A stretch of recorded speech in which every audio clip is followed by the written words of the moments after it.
कुंडलिनी शक्ति के ऊपर बहुत सा चर्चा करते हैं और कहते हैं कि नाम जप कर लो तो कुंडलिनी ऊर्जा जागृत हो जाएगी।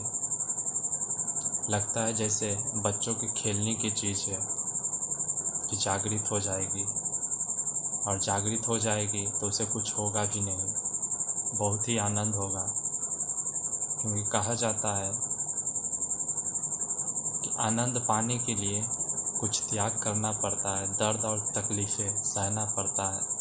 तो जब कुंडलिनी ऊर्जा जब किसी भी प्रकार से अगर विस्फोट हो जाए मानव देह में, तो उसे उस आनंद को पाने के लिए पहले बहुत ही पीड़ा का सामना करना पड़ता है। ऐसे नहीं है कि जागृत हो गया और हम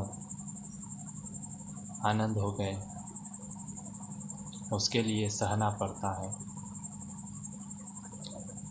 प्राचीन काल में ऋषि मुनि योगी जो हुआ करते थे, क्यों इस विद्या को गुप्त रखते थे? क्योंकि जानते थे कुंडलिनी शक्ति बहुत ही खतरनाक है। जितना वह इंसान को महान बना सकती है, अगर यह गलत व्यक्ति के शरीर में जागृत हो जाए तो इसका कोई कोई व्यक्ति दुरुपयोग भी कर सकता है। क्योंकि इससे संकल्प की सिद्धियां बढ़ जाती है। हम जो भी संकल्प करते हैं किसी के लिए भी या संसार के लिए, वह कहीं न कहीं जाकर कभी न कभी जाकर वह फलित होता ही होता है। इसीलिए जो हमारे पूर्वज थे ऋषि मुनि, वह इसे गुप्त रखा करते थे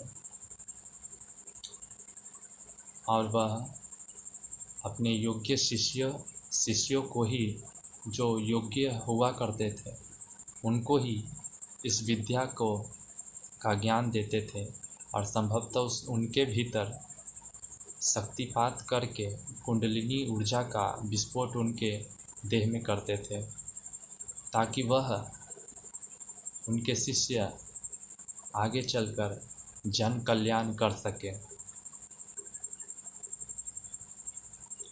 कुंडलिनी शक्ति आग है। अगर आप जलने के लिए तैयार हैं तो कुंडलिनी ऊर्जा आपको जलाने के लिए तैयार है। अगर आप उस शक्ति को संभाल लिए जागृत होने के पश्चात, तो आपकी जय हो। अन्यथा संभवतः ऐसा भी होता है कि कितना इंसान तो कुंडलिनी ऊर्जा का विस्फोट होने के बाद उसे संभाल नहीं पाता है और वह पागल हो जाता है। तो जब मूलाधार में, याद रखिए, मूलाधार चक्र में जब कुंडलिनी ऊर्जा विस्फोट हो गया तो उसे दोबारा शांत करना मुश्किल है। जब तक वह मूलाधार उठकर सहस्त्रार तक की यात्रा पूरी नहीं कर लेता, तब तक वह शांत नहीं होता है। और वह एक साधक पर निर्भर करता है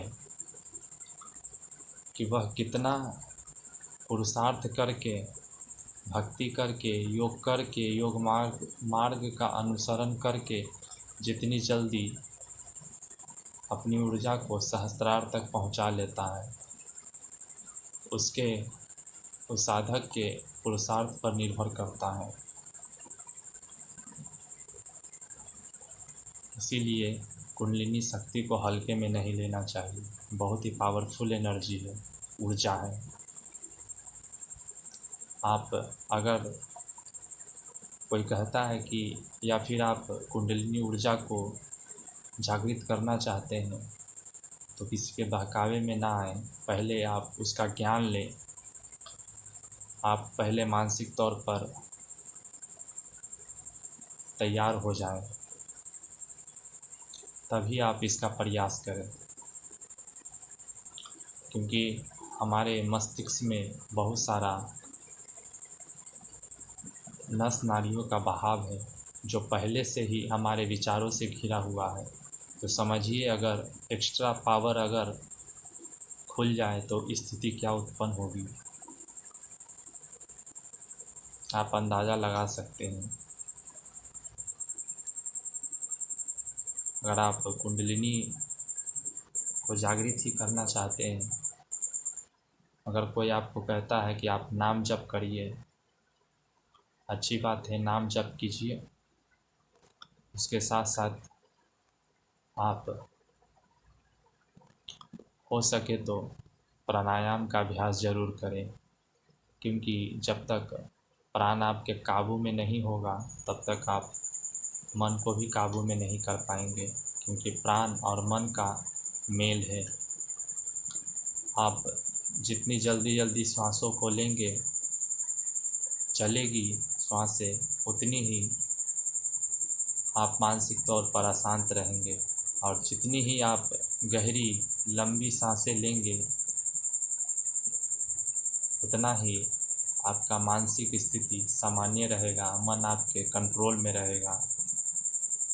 तो सबसे पहले आपको इस काम को करना है कि आप प्राणायाम का अभ्यास ज़रूर करें,